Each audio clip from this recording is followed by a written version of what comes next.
जय हिंद भाई सारे कैंडीडेट्स ਨੂੰ ਤਾਂ ਇੱਕ ਵਾਰ ਫਿਰ ਆਇਆ ਤੁਹਾਡੇ ਵਾਸਤੇ ਬਹੁਤ ਹੀ ਇੰਪੋਰਟੈਂਟ ਕਲਾਸ ਲੈ ਕੇ ਤੇ ਕਲਾਸ ਹੈ ਦੋਸਤੋ ਆਪਣੀ ਪੰਜਾਬ ਜੀਕੇ ਦੀ ਤੇ ਇਸ ਨਈ ਸੀਰੀਜ਼ ਦੇ ਵਿੱਚ ਦੋਸਤੋ ਆਪਾਂ ਸ਼ੁਰੂ ਕਰ ਰਹੇ ਹਾਂ ਪੰਜਾਬ ਜੀਕੇ ਦੇ ਟੈਸਟ। ਠੀਕ ਹੈ, ਤਾਂ ਅੱਜ ਦੀ ਕਲਾਸ ਥੋੜੀ ਜਿਹੀ ਛੋਟੀ ਰਹੇਗੀ ਕਿਉਂਕਿ ਇਸ ਦੇ ਵਿੱਚ ਆਪਾਂ ਜਿਹੜਾ ਹਾਲ ਹੀ ਵਿੱਚ ਪੰਜਾਬ ਪਟਵਾਰੀ ਪੇਪਰ ਜਿਹੜਾ ਹੋਇਆ ਸੀ ਉਸ ਦੀ ਜੀਕੇ ਬਾਰੇ ਡਿਸਕਸ ਕਰਾਂਗੇ।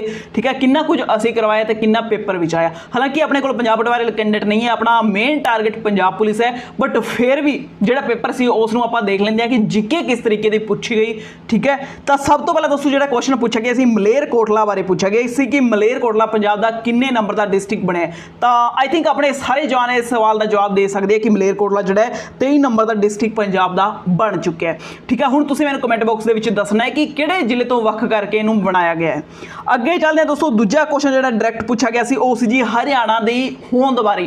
ਮੈਂ ਤੁਹਾਨੂੰ ਇਹ ਕੁਐਸਚਨ ਵਿੱਚ ਕਰਵਾਇਆ ਸੀ ਕਿ 1 ਨਵੰਬਰ 1966 ਵਿੱਚ ਪੰਜਾਬ ਦੇ ਦੋ ਟੋਟੇ ਹੋਏ, ਆਪਣਾ ਪੰਜਾਬ ਬਣਿਆ ਤੇ ਦੂਜਾ ਹਰਿਆਣਾ। ਡਾਇਰੈਕਟ ਇਨਡਾਇਰੈਕਟ ਇਹ ਕੁਐਸਚਨ ਜਿਹੜਾ ਪੇਪਰ ਵਿੱਚ ਬਣ ਗਿਆ। ਹਰਿਆਣਾ ਦੀ ਡੇਟ ਬਾਰੇ ਹੀ ਪੁੱਛਿਆ ਗਿਆ ਸੀ ਕਿ ਇਹ ਹਰਿਆਣਾ ਜਿਹੜਾ ਹੈ ਇਸ ਦੀ ਸਹੀ ਡੇਟ ਕੀ ਹੈ ਬਣਨ ਦੀ, ਤਾਂ ਉਹ ਸੀ ਜੀ 1 ਨਵੰਬਰ 1966। ਠੀਕ ਹੈ, ਦੂਜਾ ਕੁਐਸਚਨ ਆ ਗਿਆ। ਉਸ ਤੋਂ ਬਾਅਦ ਤੀਜਾ ਸੀ ਦੋਸਤੋ ਰੇਗਿਸਤਾਨ ਇਲਾਕੇ ਬਾਰੇ। ਜੇ ਤੁਹਾਨੂੰ ਯਾਦ ਹੋਏ ਤਾਂ ਮੈਂ ਕਲਾਸ ਦੇ ਵਿੱਚ ਤੁਹਾਨੂੰ ਪ੍ਰੋਪਰ ਮੈਪ ਬਣਾ ਕੇ ਇਸ ਤਰੀਕੇ ਨਾਲ ਸਮਝਾਇਆ ਸੀ ਕਿ ਇੱਧਰ ਪੰਜਾਬ ਦੇ ਦਰਿਆ ਹੈ, ਵਿਚਾਲੇ ਵੀ ਦਰਿਆ ਵਹਿੰਦੇ, ਇੱਧਰ ਸਾਈਡ ਪਹਾੜੀ ਇਲਾਕਾ ਆ ਜਾਂਦਾ, ਬਟ ਥੋੜਾ ਜਿਹਾ ਪੰਜਾਬ ਦਾ ਏਰੀਆ ਜਿਹੜਾ ਹੈ ਰਾਜਸਥਾਨ ਨੂੰ ਜਿਹੜਾ ਟਿਕ ਕਰਦਾ ਜਾਂ ਟੱਚ ਕਰਦਾ ਹੈ ਆਪਣੇ ਫਾਜ਼ਿਲਕਾ ਤੇ ਮੁਕਤਸਰ ਵਾਲਾ। ਠੀਕ ਹੈ, ਇਹ ਏਰੀਆ ਬਰਾਨੀ ਹੈ ਯਾਨੀ ਕਿ ਰੇਗਿਸਤਾਨੀ ਹੈ। ਜੇ ਕਿਸੇ ਨੇ ਉਹ ਮੇਪ ਧਿਆਨ ਨਾਲ ਦੇਖਿਆ ਹੋਏਗਾ, ਕਲਾਸ ਧਿਆਨ ਨਾਲ ਲਗਾਈ ਹੈ, ਤਾਂ ਤੀਜਾ ਕੁਐਸਚਨ ਵੀ ਉਸਨੇ ਜ਼ਰੂਰ ਸਹੀ ਕੀਤਾ ਹੋਏਗਾ ਕਿ ਇਹੀ ਏਰੀਆ ਆਪਣਾ ਰੇਗਿਸਤਾਨੀ ਹੈ। ਠੀਕ ਹੈ, ਉਸ ਤੋਂ ਬਾਅਦ ਦੋਸਤੋ ਜਿਹੜਾ ਚੌਥਾ ਕੁਐਸਚਨ ਸੀ ਬਿਲਕੁਲ ਡਿਟੋ ਕੁਐਸਚਨ ਪੁੱਛਿਆ ਗਿਆ ਕਿ ਸ੍ਰੀ ਹਰਮੰਦਰ ਸਾਹਿਬ ਦੀ ਨੀਂਹ ਜਿਹੜੀ ਉਹ ਕਿਹਨੇ ਰੱਖੀ ਸੀ। ਤਾਂ ਇਹ ਸੂਫੀ ਸੰਤ ਸੀ ਜੀ ਮੀਆਂ ਮੀਰ ਜੀ, ਇਹਨਾਂ ਨੇ ਸ੍ਰੀ ਹਰਮੰਦਰ ਸਾਹਿਬ ਦੀ ਨੀਂਹ ਰੱਖੀ ਸੀ। ਆਈ ਥਿੰਕ ਹਰ ਇੱਕ ਜਵਾਨ ਨੂੰ ਇਸ ਸਵਾਲ ਦਾ ਜਵਾਬ ਪਤਾ ਹੋਏਗਾ। ਅੱਗੇ ਚੱਲਦੇ ਹਾਂ ਦੋਸਤੋ, ਮੋਸਟ ਇੰਪੋਰਟੈਂਟ ਕੁਐਸਚਨ ਜਿਹੜਾ ਮੈਂ ਤੁਹਾਨੂੰ ਵਾਰ-ਵਾਰ ਮੇਪ ਬਣਾ ਕੇ ਸਮਝਾਇਆ ਸੀ ਉਹ ਸੀ ਜੀ ਸਤਲੁਜ ਅਤੇ ਬਿਆਸ ਦਰਿਆ ਵਿਚਕਾਰਲੇ ਇਲਾਕੇ ਨੂੰ ਕੀ ਕਿਹਾ ਜਾਂਦਾ ਹੈ। ਇਸ ਤਰੀਕੇ ਨਾਲ ਮੈਂ ਮੇਪ ਡਰਾ ਕੀਤਾ ਸੀ। ਇੱਥੇ ਦਰਿਆ ਬਣਾਇਆ ਸੀ ਰਾਵੀ, ਉਸ ਤੋਂ ਬਾਅਦ ਇੱਥੇ ਦਰਿਆ ਬਣਾਇਆ ਸੀ ਵਿਆਸ ਤੇ ਇਧਰੋਂ ਦਰਿਆ ਬਣਾਇਆ ਸੀ ਸਤਲੁਜ। ਠੀਕ ਹੈ, ਤਾਂ ਇਹ ਜਿਹੜਾ ਇਲਾਕਾ ਹੈ ਦੋਸਤੋ ਰਾਵੀ ਤੇ ਵਿਆਸ ਵਿਚਾਲਾ ਮਾਝਾ ਕਿਹਾ ਜਾਂਦਾ ਹੈ। ਠੀਕ ਹੈ, ਤੇ ਬਿਆਸ ਤੇ ਸਤਲੁਜ ਵਿਚਾਲੇ ਵਾਲਾ ਦੁਆਬਾ ਕਿਹਾ ਜਾਂਦਾ ਹੈ, ਤੇ ਇਹ ਜਿਹੜਾ ਹੈ ਦੋਸਤੋ ਘੱਗਰ ਤੇ ਸਤਲੁਜ ਵਿਚਾਲੇ ਇਹਨੂੰ ਕਹਿੰਦੇ ਆ ਮਾਲਵਾ। ਠੀਕ ਹੈ, ਤੁਹਾਨੂੰ ਯਾਦ ਹੋਏਗਾ ਇਹ ਚੀਜ਼ ਮੈਂ ਤੁਹਾਨੂੰ ਕਰਵਾਈ ਸੀ। ਡਾਇਰੈਕਟ ਦੋਸਤੋ ਇਹ ਕੁਐਸਚਨ ਪੁੱਛਿਆ ਗਿਆ ਸੀ। ਤਾਂ ਇਸ ਤਰੀਕੇ ਨਾਲ 5 ਕੁਐਸਚਨ ਹੋ ਗਏ। 6ਵੇਂ ਨੰਬਰ ਤੇ ਦੋਸਤੋ ਸੱਗੀ ਫੁੱਲ ਗਹਿਣੇ ਬਾਰੇ ਪੁੱਛਿਆ ਗਿਆ ਸੀ। ਇਹ ਚੀਜ਼ ਮੈਂ ਤੁਹਾਨੂੰ ਕਰਵਾ ਦਿੱਤੀ ਹੈ। ਠੀਕ ਹੈ, ਪੰਜਾਬ ਸਟੱਡੀ ਗਰੁੱਪ ਤੇ ਕਲਾਸਾਂ ਪਈ ਹੈ, ਜੇ ਤੁਸੀਂ ਹਾਲੇ ਤੱਕ ਨਹੀਂ ਦੇਖੀ ਤਾਂ ਉੱਥੇ ਜਾ ਕੇ ਤੁਸੀਂ ਦੇਖ ਸਕਦੇ ਹੋ। ਸੱਗੀ ਫੁੱਲ ਜਿਹੜਾ ਇੱਕ ਗਹਿਣਾ ਹੈ, ਆਪਸ਼ਨ ਦੇ ਵਿੱਚ ਪੁੱਛਿਆ ਗਿਆ ਸੀ ਕਿ ਸੱਗੀ ਫੁੱਲ ਕੀ ਹੈ। ਇੱਕ ਗਹਿਣਾ ਹੈ, ਕੋਈ ਫੁੱਲ ਹੈ, ਕੋਈ ਸੰਗੀਤ ਹੈ, ਕੋਈ ਸਾਜ਼ ਹੈ। ਠੀਕ ਹੈ, ਤਾਂ ਇੱਕ ਗਹਿਣਾ ਹੈ। ਉਸ ਤੋਂ ਬਾਅਦ 7 ਨੰਬਰ ਦਾ ਦੋਸਤੋ ਕੁਐਸਚਨ ਸੀ ਪੰਜਾਬੀ ਸੂਬੇ ਦੇ ਮੋਢੀ ਕੌਣ ਹੈ। ਇਹ ਨੋਟਸ ਦੇ ਵਿੱਚ ਤਾਂ ਮੈਂਸ਼ਨ ਕੀਤਾ ਹੋਇਆ, ਬਟ ਇਸ ਦੇ ਉੱਤੇ ਹਾਲੇ ਤੱਕ ਕਲਾਸ ਨਹੀਂ ਬਣਾਈ। ਤਾਂ ਪੰਜਾਬੀ ਸੂਬੇ ਦੇ ਦੋਸਤੋ ਮੋਢੀ ਕੌਣ ਹੈ? ਮਾਸਟਰ ਤਾਰਾ ਸਿੰਘ।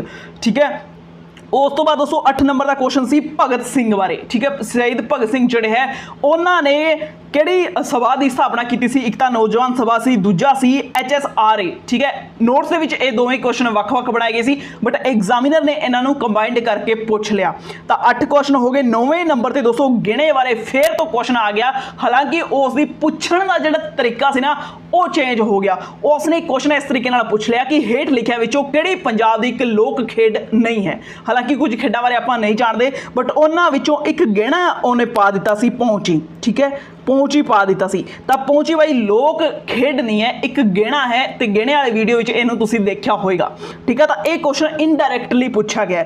ਉਸ ਤੋਂ ਬਾਅਦ ਦੋਸਤੋ 10 ਨੰਬਰ ਦਾ ਜਿਹੜਾ ਕੁਐਸਚਨ ਸੀ ਉਹ ਸੀ ਜੀ ਜਲਿਆਂਵਾਲੇ ਬਾਗ ਦੁਖਾਂਤ ਜਿਹੜਾ ਹੋਇਆ ਸੀ ਉਸ ਦੇ ਵਿੱਚ ਜਿਹੜਾ ਗੋਲੀ ਚਲਾਉਣ ਦੇ ਆਦੇਸ਼ ਕਿਹਨੇ ਦਿੱਤੇ ਸੀ, ਤਾਂ ਉਹ ਜਨਰਲ ਡਾਇਰ ਨੇ ਦਿੱਤੇ ਸੀ। ਠੀਕ ਹੈ, ਹਾਲਾਂਕਿ ਇਸ ਦੇ ਉੱਤੇ ਕੈਂਡੀਡੇਟਸ ਨੇ ਓਬਜੈਕਸ਼ਨ ਪਾਈ ਹੋਈ ਹੈ। ਉਸ ਤੋਂ ਬਾਅਦ ਹੁਣ ਦੋਸਤੋ ਗੱਲ ਕਰਦੇ ਹਾਂ 11 ਨੰਬਰ ਦੇ ਕੁਐਸਚਨ ਦੀ। ਤਾਂ ਇਸ ਦੇ ਵਿੱਚ ਪੁੱਛਿਆ ਗਿਆ ਸੀ ਜੀ ਮਸੰਦ ਪ੍ਰਥਾ ਬਾਰੇ ਕਿ ਮਸੰਦ ਪ੍ਰਥਾ ਕਿਹੜੇ ਗੁਰੂ ਸਾਹਿਬ ਨੇ ਸ਼ੁਰੂ ਕੀਤੀ ਸੀ। ਤਾਂ ਇਹ ਮਸੰਦ ਪ੍ਰਥਾ ਦੋਸਤੋ ਸ਼ੁਰੂ ਕੀਤੀ ਸੀ ਜੀ ਗੁਰੂ ਰਾਮਦਾਸ ਜੀ ਨੇ। ਇੱਥੇ ਕੈਂਡੀਡੇਟ ਕਨਫਿਊਜ਼ ਹੋ ਰਹੇ ਸੀ, ਉਹ ਕਹਿ ਰਹੇ ਕਿ ਗੁਰੂ ਅਮਰਦਾਸ ਜੀ ਨੇ ਸ਼ੁਰੂ ਕੀਤੀ ਸੀ। ਠੀਕ ਹੈ, ਤਾਂ ਤੁਸੀਂ ਕਨਫਿਊਜ਼ ਨਹੀਂ ਹੋਣਾ ਦੋਸਤੋ। ਗੁਰੂ ਅਮਰਦਾਸ ਜੀ ਨੇ ਮੰਜੀ ਪ੍ਰਥਾ ਸ਼ੁਰੂ ਕੀਤੀ ਸੀ, ਮਸੰਦ ਪ੍ਰਥਾ ਗੁਰੂ ਰਾਮਦਾਸ ਜੀ ਨੇ ਸ਼ੁਰੂ ਕੀਤੀ ਸੀ। ਤੇ ਡੇਟਾ ਤੁਸੀਂ ਦੋਸਤੋ ਵੈਰੀਫਾਈ ਕਰ ਸਕਦੇ ਹੋ ਪੰਜਾਬ ਬੋਰਡ +2 ਦੀ ਜਿਹੜੀ ਹਿਸਟਰੀ ਹੈ ਉਸ ਦੇ ਵਿੱਚ ਜਾ ਕੇ। ਠੀਕ ਹੈ, ਉੱਥੇ ਸਾਰਾ ਡੇਟਾ ਤੁਹਾਨੂੰ ਐਜ਼ ਇਟ ਇਜ਼ ਮਿਲ ਜਾਏਗਾ। ਤਾਂ ਇਹ ਸੀ ਦੋਸਤੋ ਰਿਵਿਊ। ਟੋਟਲ 12 ਕੁਐਸਚਨ ਆਏ ਸੀ, 11 ਕੁਐਸਚਨ ਆਪਣੀ ਕਲਾਸਾਂ ਵਿੱਚੋਂ ਪੁੱਛੇ ਗਏ ਸੀ। ਇੱਕ ਕੁਐਸਚਨ ਸੀ ਦੋਸਤੋ दोस्तों ਜਿਹੜਾ ਸੁਖਵੰਤ ਸਿੰਘ ਦੀ ਜੀਵਨੀ ਨੂੰ ਲੈ ਕੇ ਸੀ ਉਹ ਆਈ ਥਿੰਕ ਮੈਂ ਕਵਰ ਨਹੀਂ ਕਰਵਾਇਆ, ਬਾਕੀ ਸਾਰੀ ਚੀਜ਼ਾਂ ਮੇਰੀ ਕਵਰ ਕਰਵਾਈ ਹੋਈ ਹੈ। ਤਾਂ ਹਾਲਾਂਕਿ ਆਪਣਾ ਪਟਵਾਰੀ ਪੇਪਰ ਨਾਲ ਕੋਈ ਲੈਣਾ ਦੇਣਾ ਨਹੀਂ ਸੀ, ਫਿਰ ਵੀ ਮੈਂ ਤੁਹਾਨੂੰ ਦਿਖਾ ਦਿੱਤਾ ਕਿ ਇੰਨਾ ਜੀਕੇ ਜਿਹੜਾ ਹੈ ਪਟਵਾਰੀ ਪੇਪਰ ਦੇ ਵਿੱਚ ਪੁੱਛਿਆ ਗਿਆ ਹੈ। ਜੇ ਆਪਣੇ ਕੋਲ ਪਟਵਾਰੀ ਵਾਲੇ ਕੈਂਡੀਡੇਟ ਹੁੰਦੇ ਤਾਂ ਕਮੈਂਟ ਬਾਕਸ ਭਰਿਆ ਹੁੰਦਾ ਹਾਂਜੀ ਕਿ ਤੁਹਾਡੇ ਕਰਵਾਏ ਚੋਂ ਕੁਐਸਚਨ ਆ ਗਏ, ਬਟ ਆਪਣੇ ਕੈਂਡੀਡੇਟ ਤਾਂ ਪੁਲਿਸ ਵਾਲੇ ਉਹ ਰਿਜ਼ਲਟ ਦੇਖਾਂਗੇ ਜਦੋਂ ਪੁਲਿਸ ਦਾ ਪੇਪਰ ਹੋਏਗਾ। ਬਾਕੀ ਤੁਸੀਂ ਹੌਸਲੇ ਦੇ ਨਾਲ ਹੁਣ ਤਿਆਰੀ ਕਰ ਸਕਦੇ ਹੋ, ਜਿੰਨੀ ਵੀ ਕਲਾਸਾਂ ਵਿੱਚ ਚੱਜ ਨਾਲ ਸਾਰੀ ਕਲਾਸਾਂ ਅਟੈਂਡ ਕਰ ਲਿਓ। ਕਿਸੇ ਵੀ ਕੁਐਸਚਨ ਦੇ ਵਿੱਚ ਕੋਈ ਵੀ ਤੁਹਾਨੂੰ ਡਾਊਟ ਆਵੇ ਤਾਂ ਤੁਸੀਂ ਟੈਲੀਗ੍ਰਾਮ ਤੇ ਮੈਸੇਜ ਕਰਕੇ ਪੁੱਛ ਸਕਦੇ ਹੋ, ਠੀਕ ਹੈ, ਜਾਂ ਇੱਥੇ ਹੀ ਵੀਡੀਓ ਵਿੱਚ ਕਮੈਂਟ ਕਰਕੇ ਤੁਸੀਂ ਪੁੱਛ ਲਿਓ ਜਿਹੜਾ ਵੀ ਤੁਹਾਨੂੰ ਡਾਊਟ ਹੋਏ। ਡਾਊਟ ਕੋਈ ਨਹੀਂ ਰੱਖਣਾ, ਸਾਰੇ ਡਾਊਟ ਆਪਾਂ ਇੱਥੇ ਕਲੀਅਰ ਕਰ ਦੇਣੇ ਆ। ਤਾਂ ਚਲੋ ਫਿਰ ਅੱਜ ਦੀ ਕਲਾਸ ਜਿਹੜੀ ਹੈ ਸ਼ੁਰੂ ਕਰਦੇ ਆ। ਸਾਰੇ ਕੈਂਡੀਡੇਟ ਟੈਸਟ ਦੇਣ ਵਾਸਤੇ ਇੱਥੇ ਰੈਡੀ ਹੋ ਜਾਓ। ਤੋਂ ਪਹਿਲਾ ਕੁਐਸਚਨ ਤੁਹਾਡੀ ਸਕਰੀਨ ਤੇ ਲੱਗਿਆ ਹੋਇਆ ਹੈ, ਸਾਰੇ ਕੈਂਡੀਡੇਟਸ ਨੇ ਇਸ ਸਵਾਲ ਦਾ ਜਵਾਬ ਦੇਣ ਦੀ ਕੋਸ਼ਿਸ਼ ਕਰਨੀ ਹੈ, ਠੀਕ ਹੈ। ਤਾਂ ਕੁਐਸਚਨ ਇੱਕ ਵਾਰ ਪੜ੍ਹ ਦਿੰਦੇ ਆ। ਪੰਜਾਬ ਨਾਲ ਕਿੰਨੇ ਭਾਰਤੀ ਰਾਜਾਂ ਦੀਆਂ ਸਰਹੱਦਾਂ ਲੱਗਦੀਆਂ ਹਨ? ਫਟਾਫਟ ਇਸ ਸਵਾਲ ਦਾ ਜਵਾਬ ਲਿਖ ਕੇ ਭੇਜ ਦਿਓ। ਜੇ ਕਿਸੇ ਨੂੰ ਨਹੀਂ ਸਮਝ ਆਇਆ ਤਾਂ ਸੁਣ ਲਓ ਇੱਕ ਵਾਰ। ਤੁਸੀਂ ਸਿਰਫ ਇਹੀ ਦੱਸਣਾ ਹੈ ਕਿ ਪੰਜਾਬ ਦੇ ਨਾਲ ਕਿੰਨੇ ਸਟੇਟਾਂ ਦੀ ਬਾਉਂਡਰੀ ਲੱਗਦੀ ਹੈ, ਠੀਕ ਹੈ। ਇੰਡੀਆ ਦੇ ਸਟੇਟਾਂ ਦੀ ਹੀ ਗੱਲ ਹੋ ਰਹੀ ਹੈ ਕਿ ਪੰਜਾਬ ਦੇ ਨਾਲ ਇੰਡੀਆ ਦੇ ਕਿੰਨੇ ਸਟੇਟਾਂ ਦੀ ਬਾਉਂਡਰੀ ਲੱਗਦੀ ਹੈ। ਤਾਂ ਸਵਾਲ ਦਾ ਸਹੀ ਜਵਾਬ ਕੀ ਹੈ ਬਾਈ? ਫਟਾਫਟ ਕਮੈਂਟ ਬਾਕਸ ਦੇ ਲਿਖ ਦਿਓ। ਇਹਨਾਂ ਨੂੰ ਅਸੀਂ ਪੰਜਾਬ ਦਾ ਮੈਪ ਜਿਹੜਾ ਹੈ ਉਹ ਡਰੋ ਕਰ ਲੈਂਦੇ ਆ। ਤਾਂ ਹੁਣ ਸੁਣੋ ਧਿਆਨ ਨਾਲ। ਇੱਥੇ ਸਭ ਤੋਂ ਪਹਿਲਾਂ ਵਨਸ ਅਪੋਨ ਏ ਟਾਈਮ ਹੁੰਦਾ ਸੀ ਇੱਕ ਸਟੇਟ, ਕਿਹੜਾ? ਜੰਮੂ ਤੇ ਕਸ਼ਮੀਰ। ਬਸ ਆਹੀ ਮਿਸਟੇਕ ਕੈਂਡੀਡੇਟ ਕਰ ਦਿੰਦੇ ਆ। ਇੱਥੇ ਜੰਮੂ ਤੇ ਕਸ਼ਮੀਰ ਕਦੇ ਸਟੇਟ ਹੁੰਦਾ ਸੀ, ਬਟ ਹੁਣ ਨਹੀਂ ਹੈ, ਹੁਣ ਇਹ ਬਣ ਗਈ ਯੂਟੀ।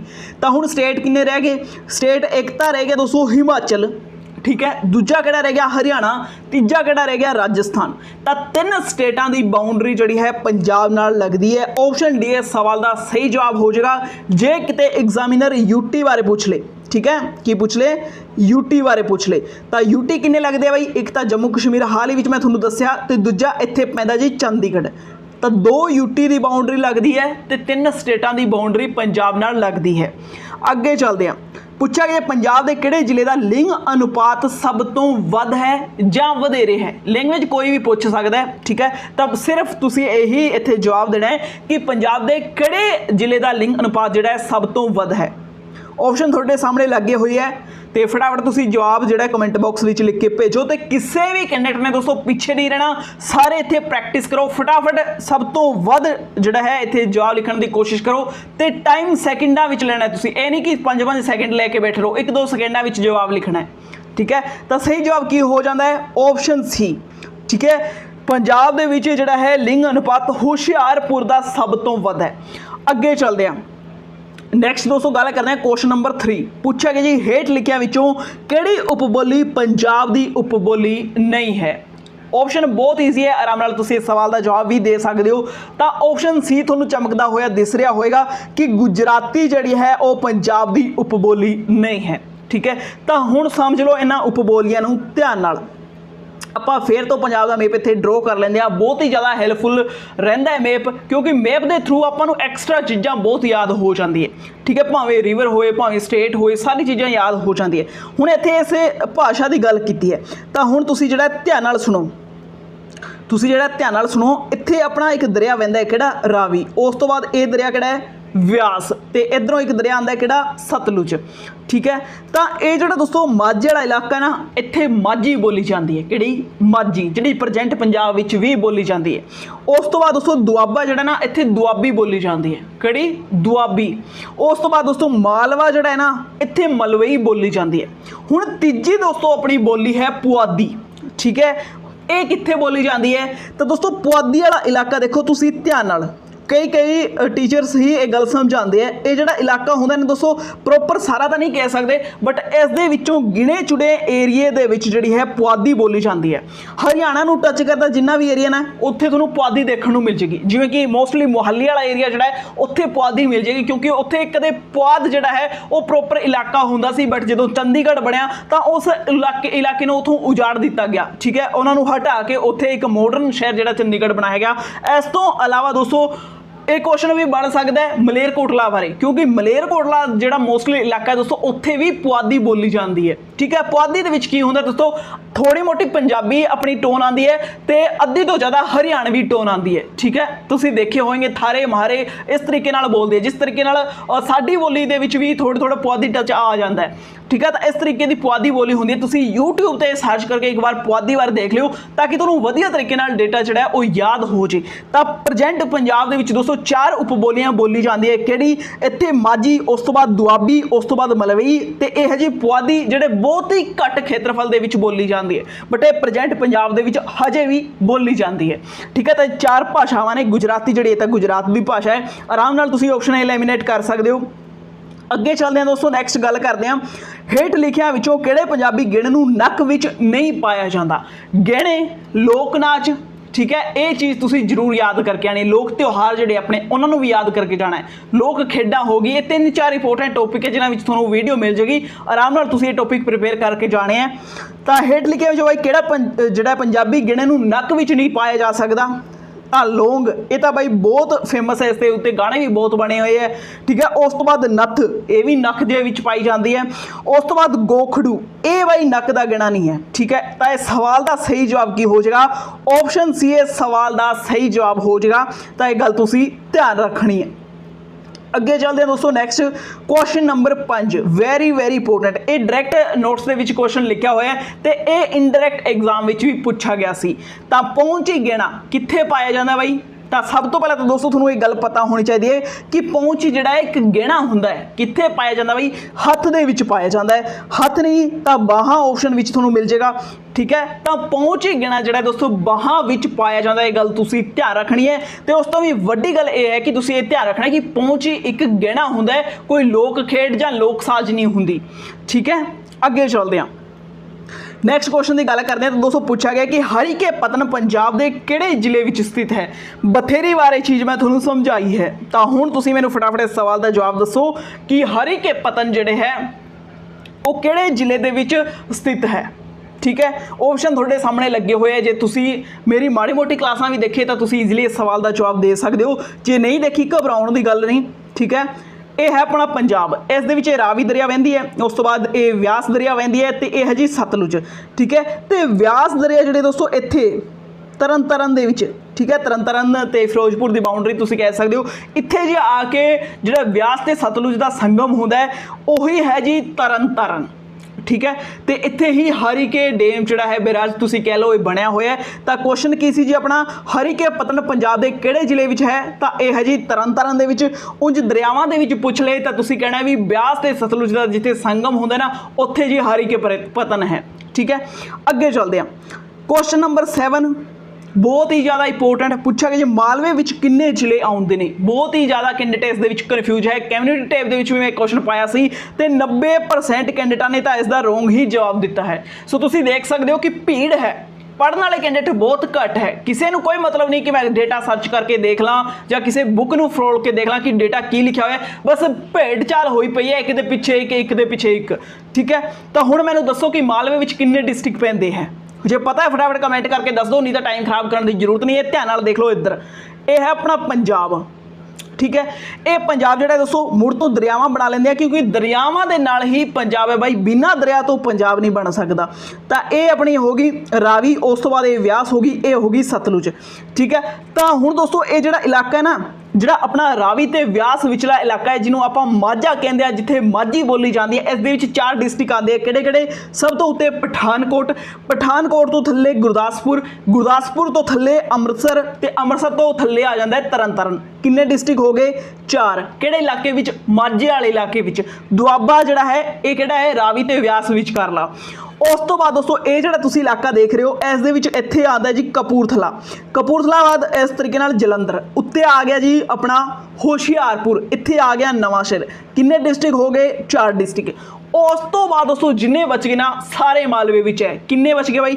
टोटल अपने हुण 23 डिस्ट्रिक्ट हो गए। 23 विचों 8 कढ दो, 15 डिस्ट्रिक्ट जड़े है दोस्तों ये मालवे विच आते हैं। किन्ने डिस्ट्रिक्ट? 15 डिस्ट्रिक्ट मालवे विच आते हैं। तो ये 8 डिस्ट्रिक्ट जे तुसीं ना याद कर लोगे तो ऑप्शन भी तुसीं आराम नाल जे किते ना लिखिया आ जाए कि किहड़ा डिस्ट्रिक्ट जिहड़ा है मालवे विच आंदा है तां भी तुसीं आराम नाल एलिमिनेट मैथड दा ही इहनूं क्लिक कर सकते हो।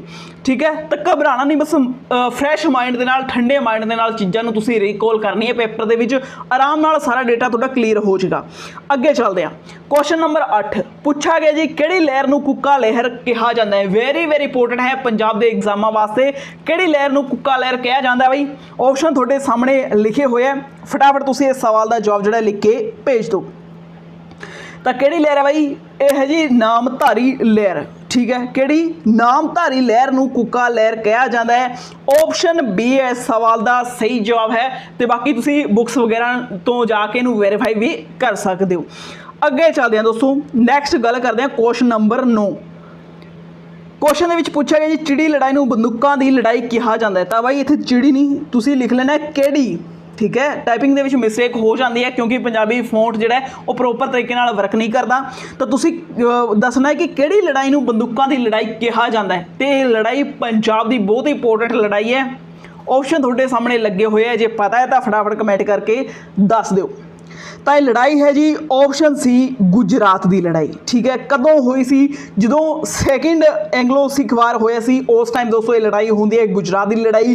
ਪ੍ਰੋਪਰ ਇਸ ਦੀ ਡੇਟ ਦੀ ਗੱਲ ਕਰੀਏ ਤਾਂ 21 ਫਰਵਰੀ 1849। ठीक है, 21 फरवरी 1849 ਨੂੰ ਇਹ ਲੜਾਈ ਹੁੰਦੀ ਹੈ। ਤੇ ਸੈਕਿੰਡ ਐਂਗਲੋ ਸਿੱਖ ਵਾਰ ਦੇ ਵਿੱਚ ਇਹ ਲੜਾਈ ਹੋਈ ਸੀ। ਇਹਨੂੰ ਬੰਦੂਕਾਂ ਦੀ ਲੜਾਈ ਜਾਂ ਫਿਰ ਤੋਪਾਂ ਦੀ ਲੜਾਈ ਕਿਹਾ ਜਾਂਦਾ ਹੈ। ਠੀਕ ਹੈ, ਕਾਫੀ ਜਿਹੜਾ ਹੈ ਯੂਨਿਕ ਜਿਹਾ ਕੁਐਸਚਨ ਇੱਥੋਂ ਬਣਦਾ ਹੈ। ਤਾਂ ਤੁਸੀਂ ਇਹ ਕੁਐਸਚਨ ਜਿਹੜਾ ਧਿਆਨ ਰੱਖਣਾ ਹੈ। ਇਸ ਦੇ ਵਿੱਚ ਦੋਸਤੋ ਜਿਹੜੀ ਸਿੱਖ ਸੈਨਾ ਸੀ ਉਸ ਦੀ ਅਗਵਾਈ ਕਰ ਰਹੇ ਸੀ ਸ਼ੇਰ ਸਿੰਘ, ਤੇ ਜਿਹੜੀ ਅੰਗਰੇਜ਼ੀ ਸੈਨਾ ਸੀ ਉਸ ਦਾ ਲਾਰਡ ਗਫ ਜਿਹੜੀ ਹੈ ਉਹ ਲੀਡਰੀ ਕਰ ਰਿਹਾ ਸੀ। ਤਾਂ ਇੰਨਾ ਹੋਰ ਐਕਸਟਰਾ ਡੇਟਾ ਮਾੜਾ ਮੋਟਾ ਤੁਸੀਂ ਯਾਦ ਰੱਖ ਲਿਓ। ਬਾਕੀ ਮੋਸਟਲੀ ਕੁਐਸਚਨ ਆਹੀ ਬਣ ਸਕਦਾ ਹੈ ਕਿ ਕਿਹੜੀ ਲੜਾਈ ਨੂੰ ਬੰਦੂਕਾਂ ਦੀ ਲੜਾਈ ਕਿਹਾ ਜਾਂਦਾ ਹੈ ਜਾਂ ਕਿਹੜੀ ਲੜਾਈ ਨੂੰ ਤੋਪਾਂ ਦੀ ਲੜਾਈ ਕਿਹਾ ਜਾਂਦਾ ਹੈ। ਅੱਗੇ ਚੱਲਦੇ ਹਾਂ। वेरी वेरी इंपोर्टेंट क्वेश्चन दोस्तों फिर तो आ चुके हैं, श्रोमणी गुरुद्वारा प्रबंधक कमेटी कदों बनी? तो इस सवाल का जवाब तुसी कमेंट बॉक्स के विच ही देना है। इत्थे तुहानूं इसका जवाब नहीं दस्सिया जाएगा, फटाफट भावें तुसी गूगल करो, सर्च करो, कित्थों भी लभो, इस सवाल का जवाब तुसी दसना है। तो सब तो पहला जिहड़ा कैंडिडेट दसेगा उसका कमेंट ही इत्थे पिन कर दिता जाएगा। तो फटाफट लग जाओ भाई। ਅੱਗੇ ਚੱਲਦੇ ਦੋਸਤੋ, ਨੈਕਸਟ ਗੱਲ ਕਰਦੇ ਹਾਂ ਕੁੱਕਿਆਂ ਨੂੰ ਤੋਪਾਂ ਨਾਲ ਕਿੱਥੇ ਸ਼ਹੀਦ ਕੀਤਾ ਗਿਆ। ਵੈਰੀ ਵੈਰੀ ਇੰਪੋਰਟੈਂਟ ਕੁਐਸਚਨ ਹੈ ਬਾਈ, ਟਾਈਪਿੰਗ ਤੇ ਨਾ ਜਾਇਓ। ਠੀਕ ਹੈ, P++ ਬੋਰਡ ਵਰਗੀ ਹੋਈ ਪਈ ਹੈ, ਕਦੇ ਇੱਧਰ ਨਿਕਲ ਜਾਂਦੀ ਹੈ, ਕਦੇ ਉੱਧਰ ਨਿਕਲ ਜਾਂਦੀ ਹੈ। ਠੀਕ ਹੈ, ਤਾਂ ਇੱਥੇ ਕੁੱਕਾ ਅੰਦੋਲਨ ਬਾਰੇ ਤੁਸੀਂ ਸੁਣਿਆ ਹੋਵੇਗਾ, ਆਪਾਂ ਪਹਿਲਾਂ ਗੱਲ ਵੀ ਕਰ ਚੁੱਕੇ ਹਾਂ। ਤਾਂ ਕੁੱਕਾ ਅੰਦੋਲਨ ਜਿਹੜਾ ਹੈ ਦੋਸਤੋ, ਉਸ ਦੇ ਵਿੱਚ ਕੁੱਕੇ ਜਿਹੜੇ ਸੀ, ਜਿਹੜੇ ਅੰਦੋਲਨ ਕਰ ਰਹੇ ਸੀ, ਜਿਹੜੇ ਕੁੱਕੇ ਸੀ, ਉਹਨਾਂ ਨੂੰ ਤੋਪਾਂ ਦੇ ਨਾਲ ਕਿੱਥੇ ਸ਼ਹੀਦ ਕੀਤਾ ਗਿਆ। जिथे भी मान सकते हो या किथे भी कह सकते हो किथे शहीद किया गया। ये वेरी वेरी इंपोर्टेंट क्वेश्चन बनता है आने वाले एग्जामों वास्ते। इंपोर्टेंट क्यों है ये भी थोड़ा 2-4 सेकंड बाद दसांगे। पहले तो तुसीं इस सवाल का जवाब थोड़ा पता है तो फटाफट कमेंट करके दसो।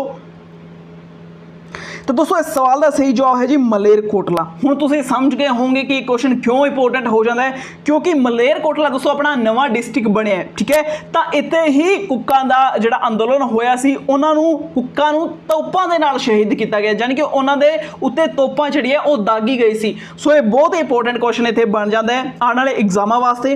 उस तो बाद दोस्तों अगे चलते हैं, पूछा गया जी आनंद मैरिज एक्ट कदों पास किया गया। वेरी वेरी इंपोर्टेंट क्वेश्चन, आनंद मैरिज एक्ट जिहड़ा कदों पास किया गया सी, किसी कैंडिडेट नूं पता है भाई फटाफट कमेंट करके दस दिओ, नहीं तो इस बारे गूगल करियो, सारा डेटा तुसीं लिख लेना है, हर एक चीज़ इसकी इंपोर्टेंट है। तो सही जवाब की बनता है भाई ऑप्शन डी 1909। ठीक है, आनंद कारज एक्ट जिहड़ा है, आनंद मैरिज एक्ट जिन्होंने कहा जाता है, 1909 ਦੇ ਵਿੱਚ दोस्तों इस नूं मंजूरी मिल गई सी। ਅੱਗੇ ਚੱਲਦੇ ਹਾਂ, ਨੈਕਸਟ ਕੁਐਸਚਨ ਦੀ ਗੱਲ ਕਰਦੇ ਹਾਂ। ਵੈਰੀ ਵੈਰੀ ਇੰਪੋਰਟੈਂਟ, ਤੇ 90% ਕੈਂਡੀਡੇਟ ਇਸ ਸਵਾਲ ਦਾ ਜਵਾਬ ਜਿਹੜਾ ਹੈ ਉਹ ਰੋਂਗ ਦਿੰਦੇ ਆ। ठीक है, तो सवाल की है भाई इनकलाब का नारा किसने दिता। हुण तुसीं फटाफट कमेंट दसो इस दे कि इनकलाब का नारा जिहड़ा है वो किहने दिता सी। कोई भी कैंडिडेट पीछे नहीं रहना चाहिए, भावें तुसीं 5 कैंडिडेट देख रहे हो, 10 देख रहे हो, 15 देख रहे हो, 20 देख रहे हो, सारे फटाफट इस सवाल का जवाब लिख के भेजो कि इनकलाब का नारा जिहड़ा वो किहने दिता सी। तो किहने दिता सी भाई, मोस्टली कैंडिडेट इसका जवाब देंगे ऑप्शन ए, बट इस सवाल का दोस्तों सही जवाब है मौलाना हसरत मोहानी। ऑप्शन सी है सवाल का सही जवाब है। ठीक है, तो तुसी कन्फ्यूज नहीं होना। इहो जिहे क्वेश्चन जिहड़े आपां नूं देखे जे लगदे ना, कई बार इन्हां विच मिसटेक हो जाती है। तो इनकलाब का नारा जिहड़ा है दोस्तों मौलाना हसरत मोहानी ने दिता सी। ये चीज़ तुसी याद रखनी है क्योंकि ये पंजाब वास्ते बहुत ज़्यादा इंपोर्टेंट है। अगे चलते हैं, नैक्सट क्वेश्चन की दोस्तों इत्थे गल करते हैं। तो इत्थे दोस्तों पूछा गया करतार सिंह सराभा नूं कित्थे शहीद किया गया सी। ठीक है, very very important question, Punjab के शहीदा तो दोस्तों एक क्वेश्चन बनेगा। ठीक है, जिन्हें भी पंजाब के इंपोर्टेंट शहीद है तुसीं सारियां दे बारे इंपोर्टेंट डेटा जिहड़ा है रीड करना है। तो इत्थे दोस्तों करतार सिंह सराभा की गल हो रही है, तो इन्हां नूं कित्थे शहीद किया गया सी। तो इन्हां नूं शहीद किया गया सी जी ਲਾਹੌਰ ਦੇ ਵਿੱਚ। ਆਪਸ਼ਨ ਏ ਸਵਾਲ ਦਾ ਸਹੀ ਜਵਾਬ ਹੈ। ਤੇ ਹੁਣ ਤੁਸੀਂ ਮੈਨੂੰ ਦੱਸਣਾ ਹੈ ਕਿ ਪੰਜਾਬ ਦੇ ਇੱਕ ਗੁਰੂ ਸਾਹਿਬ ਹੋਏ ਸੀ ਜਿਨ੍ਹਾਂ ਨੂੰ ਲਾਹੌਰ ਦੇ ਵਿੱਚ ਸ਼ਹੀਦ ਕੀਤਾ ਗਿਆ ਸੀ। ਠੀਕ ਹੈ, ਥਿਓਰੀ ਕਲਾਸਾਂ ਵਿੱਚ ਮੈਂ ਤੁਹਾਨੂੰ ਵਧੀਆ ਤਰੀਕੇ ਨਾਲ ਡੇਟਾ ਕਰਵਾਇਆ ਹੋਇਆ ਹੈ। ਫਟਾਫਟ ਤੁਸੀਂ ਮੈਨੂੰ ਕਮੈਂਟ ਕਰਕੇ ਦੱਸੋ ਕਿ ਕਿਹੜੇ ਗੁਰੂ ਸਾਹਿਬ ਸੀ ਜਿਨ੍ਹਾਂ ਨੂੰ ਲਾਹੌਰ ਦੇ ਵਿੱਚ ਸ਼ਹੀਦ ਕੀਤਾ ਗਿਆ ਸੀ। ठीक है, इन्होंने आप चलते हैं नैक्सट क्वेश्चन। हुण दोस्तों क्वेश्चन नंबर 15 की गल करते हैं तो वेरी वेरी इंपोर्टेंट क्वेश्चन है, बहुत ही ध्यान नाल तुसीं सुनना है, 1 नंबर दबा के जाएगा। क्वेश्चन की है जी, काला कानून किस नूं कहा जाता है? तो जे तुहानूं सही जवाब पता है फटाफट कमेंट कर दिओ, नहीं पता तो टेंशन नहीं लेनी, ध्यान नाल सुन लो। रोल्ट एक्ट नूं काला कानून कहा जाता है। ठीक है, ਹੁਣ ਜਿਵੇਂ मैं बोलिया काला कानून रोल्ट एक्ट, तो एक अद्धा कैंडिडेट कई बार कमेंट कर दिंदा कि थोड़ी पंजाबी जिहड़े है तुसीं उसका सही उच्चारण नहीं करते। तो भाई मेरा मेन टीचा यही है कि तुहानूं सही ढंग नाल गल जिहड़ी है वो समझाई जाए। जे तुहानूं समझ आ जाती है मेरा इत्थे टारगेट खत्म हुंदा है। तो रही गल दोस्तों पंजाबी दे सही उच्चारण की, तो साडे इत्थे की दोस्तों इधरों राजस्थान का हिंदी टच लगता है, हरियाणा तो हरियाणवी टच लगता है, पंजाब का पंजाबी टच तो है ही। तो इत्थे एक कॉम्बीनेशन जिहा बन जाता है, कदे इस दे विच पंजाबी जिहड़ी हिंदी टून ज़्यादा हो जाती है, कदे हरियाणवी टोन ज़्यादा हो जाती है। ठीक है, तो इस तरीके नाल एक कॉम्बीनेशन जिहा आ जाता है, टून इधर उधर हो जाती है। बट जे तुहानूं डेटा समझ लगता है तो फिर बहुत ही वधिया गल है, क्योंकि जे दोस्तों तुसीं पुआधी देखोगे ना तो तुसीं खुद कन्फ्यूज हो जाओगे कि ना तो ये पंजाबी है तो ना हरियाणवी है ना हिंदी है। ठीक है, तो बस वही टोन इधर उधर हो जाती है, थोड़ी जी भाषावां जिहड़ी है वो एक तो वध मिलती है तो टून चेंज हो जाती है। काले कानून बारे गल करते हैं तो दोस्तों अंग्रेज़ों ने इस काले कानून नूं नाम दिता सी रोल्ट एक्ट, तो आपां इहनूं नाम दिता काला कानून। क्यों क्या भाई काला कानून? क्योंकि अंग्रेज जिहड़े बड़े कुत्ते सी, एक कानून बना के लियाए तो इन्होंने कहा कि सानूं जिहड़े भी बंदे दे उत्ते शक होएगा उन्होंने फड़ के असीं जेल विच पा देंगे, उन्होंने वकील करने का हक भी असीं नहीं देवांगे। इस कानून नूं दोस्तों कहा जाता सी ना दलील ना वकील ते ना अपील वाला कानून। तो इसे कानून के तहत दोस्तों पंजाब के 2 वड्डे लीडर जिहड़े है अंग्रेज़ों ने फड़ के जेल विच पा दिते। किहड़े किहड़े? डॉक्टर सत्यपाल ते डॉक्टर किचलू। ठीक है, तो इन्हों छुड़ाउण वास्ते ते इसे एक्ट के विरोध के बहुत ही शांत ढंग के नाल जलियांवाले बाग के लोग जिहड़े इकट्ठे होए। जिस तरीके नाल अजकल तो रैलियां होंदियां, बट उत्थे बहुत ज़्यादा जनता जिहड़ी है शांतमई ढंग नाल इकट्ठी हुई तो गल सुनने वास्ते ते अंग्रेज़ों नूं कहण वास्ते कि तुहाडा ये कानून गलत है। बट इन्हां नूं की हुंदा है, जिहड़ा ब्रिगेडियर जनरल डायर हुंदा है आंदा है तो भीड़ उत्ते गोलियां चलाने के आदेश जिहड़े जारी कर दिंदा है, तो इत्थे बहुत ज़्यादा जनता शहीद हो जाती है। ठीक है, बट इत्थों पंजाब का एक सूरमा बच जाता है। तुसीं मैनूं उस सूरमे का नाम दसना है कि उन्होंने नाम की सी। तो इस तरीके नाल दोस्तों जलियांवाले बाग हत्याकांड हुंदा है, तो जिहड़ा हत्याकांड हुंदा है दोस्तों इस बाद इस हत्याकांड की जांच करने वास्ते एक आयोग का गठन हुंदा है, उन्होंने कहते हैं हंटर कमीशन। ठीक है, हंटर आयोग उन्होंने कहा जाता है। तो एग्जामिनर डायरैक्ट एक क्वेश्चन भी पूछ सकता है कि हंटर आयोग का गठन क्यों किया गया? तो तुसीं कहना भाई जलियांवाले बाग हत्याकांड की जांच करने वास्ते हंटर आयोग जिहड़ा है गठित कराया गया सी, कोई इसके खास परिणाम नहीं निकले, इन्हें सिर्फ जनरल डायर नूं माड़ी जी लानता पा के छड्ड दिता। उस तो बाद दोस्तों इत्थे 2 इंपोर्टेंट क्वेश्चन होर बनते हैं। ये जिहड़ा जलियांवाला बाग का हत्याकांड होया सी ना 13 अप्रैल 1919 नूं, इस दे विच एक तां टैगोर, कौन? टैगोर ने एक उपाधि सी नाइटहुड दी, और अंग्रेज़ों नूं लौटा दी। तो एक सी महात्मा गांधी, उन्होंने केसरे हिंद की उपाधि लौटा दी सी। सो ये भी किते ना किते पंजाब नाल टच हो जाता है। एग्जामिनर पूछ सकता है कि जलियांवाले बाग हत्याकांड कारण टैगोर ने किहड़ी उपाधि लौटा दी थी? तो नाइटहुड दी सी, ते गांधी ने जिहड़ी लौटाई वो केसरे हिंद दी सी। ठीक है, 2 उपाधियां तुसीं याद रखनी है। सो इन्ना डेटा तुसीं याद रखना है। हुण देखो जिहड़ा जेल सुपरीडेंट का एग्जाम होया सी, आई थिंक 30 जनवरी नूं होया सी, उस दे विच घुमा फिरा के क्वेश्चन जिहड़ा इस डेटा तो की पूछा गया सी कि 26 जनवरी 2019 नूं 26 जनवरी 2019 ਨੂੰ ਜਿਹੜੀ ਪੰਜਾਬ ਦੀ ਝਾਂਕੀ ਸੀ ਉਸ ਦਾ ਟਾਈਟਲ ਕੀ ਸੀ, ਯਾਨੀ ਕਿ ਕਿਸ ਦੇ ਉੱਤੇ ਉਹ ਝਾਂਕੀ ਪੇਸ਼ ਕੀਤੀ ਗਈ ਸੀ 26 जनवरी 2019 ਨੂੰ। ਤਾਂ ਜਿਹੜਾ ਬੰਦਾ ਬਈ ਥੋੜਾ ਜਿਹਾ ਮਾਈਂਡ ਘੁਮਾਏਗਾ ਨਾ, ਥੋੜਾ ਜਿਹਾ ਮਾਈਂਡ ਚਲਾਏਗਾ ਤਾਂ ਉਹਨੂੰ ਪਤਾ ਲੱਗ ਜਾਏਗਾ ਕਿ 19 ਆਉਂਦੇ ਹੀ ਉਹਦੇ ਮਾਈਂਡ ਦੇ ਵਿੱਚ ਇੱਕ ਗੱਲ ਖਟਕੇਗੀ ਜਲਿਆਂਵਾਲੇ ਬਾਗ ਦੀ। ਤਾਂ ਜਲਿਆਂਵਾਲੇ ਬਾਗ ਨੂੰ 100 ਸਾਲ ਪੂਰੇ ਹੋਏ ਸੀ, ਤਾਂ ਉਹ 26 जनवरी 2019 ਨੂੰ ਜਲਿਆਂਵਾਲੇ ਬਾਗ ਦੀ ਝਾਂਕੀ ਜਿਹੜੀ ਹੈ पेश की गई सी। सो ये झांकियां जी तुसीं याद करके जानी है। 2019 की पूछ ली गई है जलियांवाले बाग की, उस तो बाद 2020 की तुसीं याद करनी है, 2021 की भी याद करके जानी है। इन्हां तो भी क्वेश्चन बन जाते हैं। उस तो बाद दोस्तों हाल ही में जो क्वेश्चन पूछा गया ना, तो यह पूछा गया सी कि गोलियां चलाने का आदेश किने दिता सी? तो जनरल डायर ने दिता सी।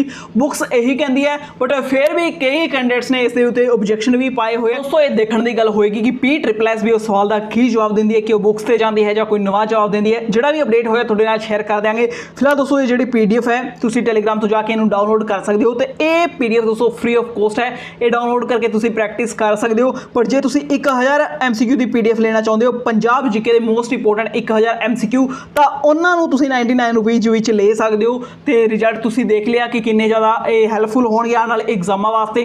ਠੀਕ ਹੈ, ਤੇ ਵਧੀਆ ਗੱਲ ਇਹ ਹੈ ਕਿ ਇਹ ਸਾਰੇ MCQ ਹੈ, ਇਹਨਾਂ ਨਾਲ ਬਹੁਤ ਵਧੀਆ ਤੁਹਾਡੀ ਪ੍ਰੈਕਟਿਸ ਹੋ ਜਾਏਗੀ। ਠੀਕ ਹੈ, ਜੇ ਤੁਸੀਂ ਇਹਨਾਂ ਦੀ ਹਾਰਡ ਕਾਪੀ ਨਿਕਲਵਾ ਕੇ ਵਧੀਆ ਤਰੀਕੇ ਨਾਲ ਪ੍ਰੈਕਟਿਸ ਕਰੋਗੇ ਤਾਂ ਰਿਜ਼ਲਟ ਵੀ ਬਹੁਤ ਵਧੀਆ ਦੇਖਣ ਨੂੰ ਮਿਲੇਗਾ। ਬਟ ਇੱਕ ਗੱਲ ਤੁਸੀਂ ਧਿਆਨ ਰੱਖਣੀ ਹੈ, ਇਸ PDF ਦੇ ਵਿੱਚ 3 ਕੁਐਸਚਨ ਤੁਸੀਂ ਅਪਡੇਟ ਕਰਨੇ ਆ। ਇੱਕ ਤਾਂ ਪੰਜਾਬ ਦੇ ਡਿਸਟ੍ਰਿਕਟ ਜਿਹੜੇ ਹੈ ਉਹ 23 ਹੋ ਚੁੱਕੇ ਹੈ, ਨਵਾਂ ਡਿਸਟ੍ਰਿਕਟ ਮਲੇਰਕੋਟਲਾ ਬਣਿਆ ਤੇ ਇੱਕ ਮਾਲਵੇ ਵਿੱਚ ਹੁਣ 15 ਡਿਸਟ੍ਰਿਕਟ ਹੋ ਚੁੱਕੇ ਹੈ। ਠੀਕ ਹੈ, ਥੋੜੇ ਟਾਈਮ ਪਹਿਲਾਂ ਬਣਾਈ ਗਈ ਸੀ, ਸੋ ਇਹ 3 ਕੁਐਸਚਨ ਤੁਸੀਂ ਅਪਡੇਟ ਕਰ ਲਿਓ, ਜੇ ਮੈਨੂੰ ਟਾਈਮ ਮਿਲਿਆ ਤਾਂ ਇਹ ਅਪਡੇਟ ਹੋ ਜਾਣਗੇ। ਸੋ ਇਹ ਸੀ ਦੋਸਤੋ ਅੱਜ ਦੀ ਕਲਾਸ, ਤੁਹਾਨੂੰ ਕਿੱਦਾਂ ਦੀ ਲੱਗੀ ਕਮੈਂਟ ਕਰਕੇ ਜਰੂਰ ਦੱਸਿਓ। ਕੱਲ ਤੁਹਾਨੂੰ ਫੇਰ ਤੋਂ ਇੱਕ ਨਵੀਂ ਤੇ ਵੱਡੀ ਸਾਰੀ ਕਲਾਸ ਇੱਥੇ ਟੈਸਟ ਵਾਸਤੇ ਮਿਲ ਜਾਏਗੀ। ਸੋ ਸਾਰੇ ਕੈਂਡੀਡੇਟਸ ਨੇ ਤਿਆਰ ਹੋ ਜਾਣਾ ਹੈ। ਠੀਕ ਹੈ, ਤਾਂ ਆਪਾਂ ਮਿਲਾਂਗੇ ਕੱਲ ਨੈਕਸਟ ਵੀਡੀਓ ਵਿੱਚ, ਉਦੋਂ ਤੱਕ ਦੇ ਲਈ ਰੱਬ ਰਾਖਾ।